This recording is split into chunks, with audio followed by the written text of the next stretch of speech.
For those of you who watched yesterday's video, this video is going to be another condensed version of chapter 2. I want to clear up chapter 2 because everyone said that that was the one that was the most difficult and confusing. And once again, it had nothing to do with the information. It was just the way that it was being presented in the book format. Chapter 2 is only 10 pages long. And the complicated parts were 5 pages where I broke down the RGB encryption with the Enneagram triangles. So I'm going to clear that up really simply as quick as I can in this video. Now, for those of you who remember, I'll just pull it up again anyway. The Enneagram symbol, the 9-pointed star, it has 3 triangles. And I always show them in red, green, and blue. It's never portrayed this way anywhere else. But that's because it's an encrypted frequency system, so the RGB is the coding behind it, and I use that to isolate and show the different triangles. 147, 258, 369, these are the foundational core energies behind all of the simulation blueprint and the programming. So the RGB model, which stands for red, green, and blue, this is the way that we see and experience everything visually. Your eyes have 3 different cone cells that detect red, green, and blue light. And when you mix those colors in different amounts, that's what creates virtually every single color that you see.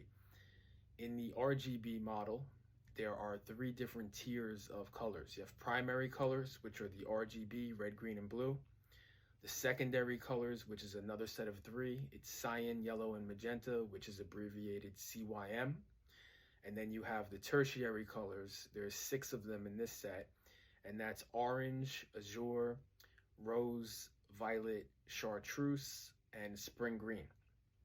Now, if you were to take the RGB model and dissect it, this is what I did in chapter 2.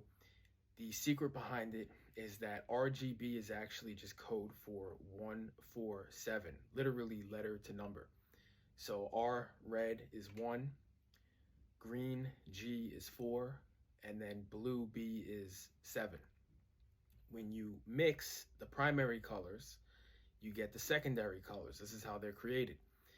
So if you were to take red and green and mix them, you get yellow. Now look at what the numbers are there. 1 plus 4 equals 5, right? So that adds up because that's what it's actually encoded for. If you were to take red and blue and mix them together, you would get magenta. And 1 plus 7 also equals 8. So magenta is 8. And then lastly, if you mix green and blue, you get cyan.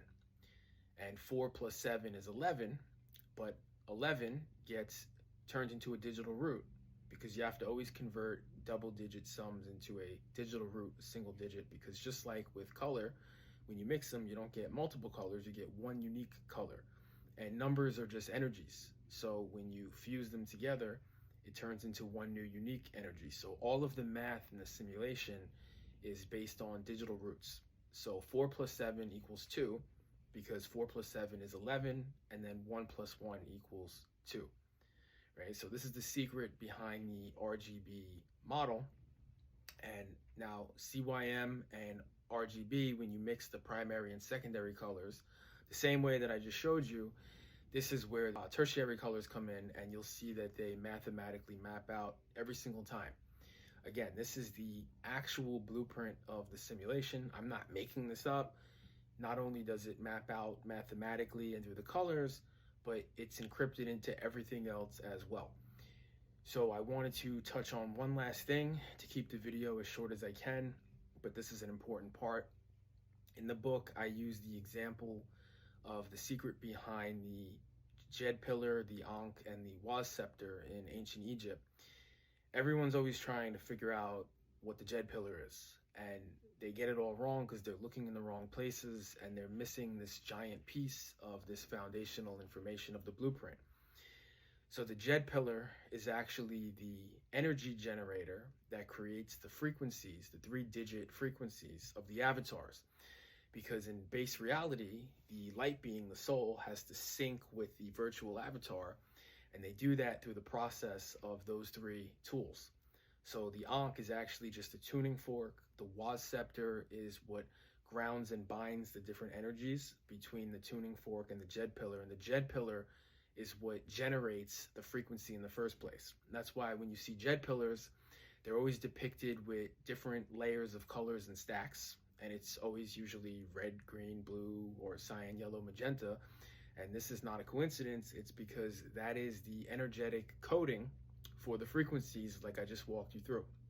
And this is why Jed pillars at the top have 3 different layers. And those stacks, which you'll see here, that's actually representing the hundreds placement digit, the tens placement digit, and the ones placement digit in the 3-digit frequency for the avatar. So this is a famous hieroglyph right here that people are always trying to figure out, and nobody's ever cracked it. And I talk about it in the book, but I'll put it in this video as well. So the real secret behind this is that it's depicting a avatar with a 700 hertz frequency. So it's an archetype that starts with 7, which is why it has blue bands around the wrist and the arms that match the blue color at the top of the stack, because blue is 7. So this is a 700 hertz avatar archetype in this hieroglyph. And as you can see, it is binding the avatar with the soul. It's syncing together in order to experience this virtual reality simulation. So there's many other secrets behind ancient Egypt and everything that are in this book as well in chapter 6. I'll make more videos about it, but I just wanted to clear this up because I know that everyone found this to be the most difficult, and it really is very simple once explained in a video.